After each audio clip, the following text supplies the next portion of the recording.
kayıpsız olmaz yine, Ali'ye selam olasın.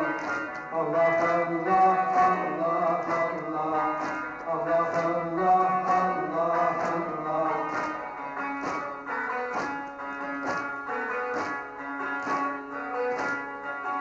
Zeynep'e kıracağım evladım, kıracağım kaldı gözüm. Sakın kırılma sözüm, Ali'ye selam olasın.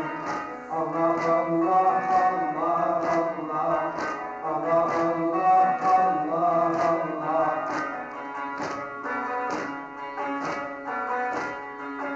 Tanıyanlar duyarız, askeride meseleriz, nefis sırasına varız, Ali'ye selam olasın. Allah Allah Allah Allah, Allah Allah Allah Allah.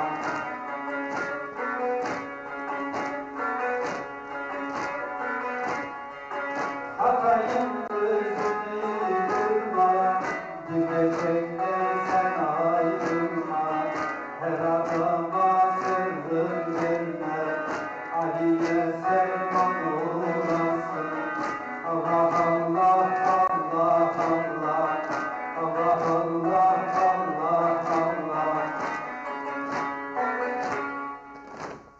Allah Allah. Allah Allah.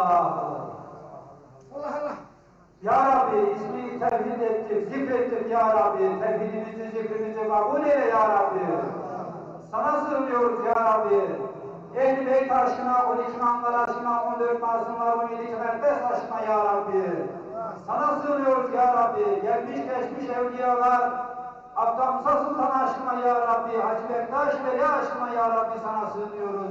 Kusurlarımızı affedesin Ya Rabbi, şerlerimizi def edesin Ya Rabbi. Hür geçen demine Ya Rabbi.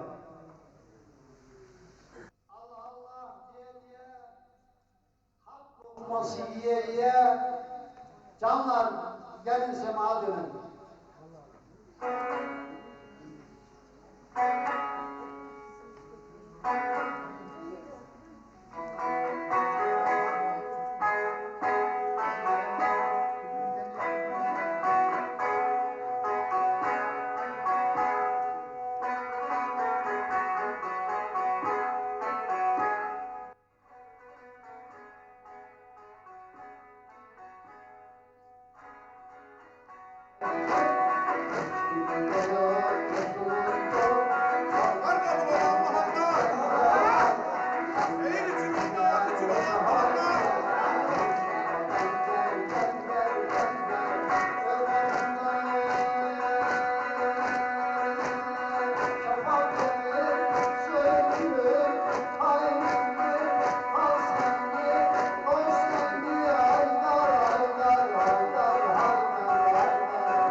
İçeri gelmeyecek misin?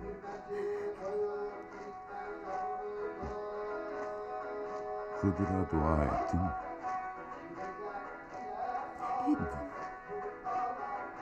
Peki Azat için dua ettin mi?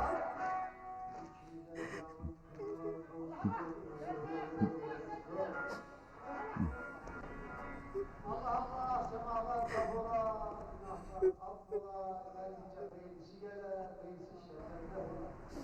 Semalarınız Allah Muhammed Ali ve Kulşol yolunda bulunmak buluna, hizmetinizden cevap bulasınız, gerçe ömrüne ya. La ilahe illallah, illallah şah illallah. İllallah şah illallah. Ali mürşid güzel şahım, şahım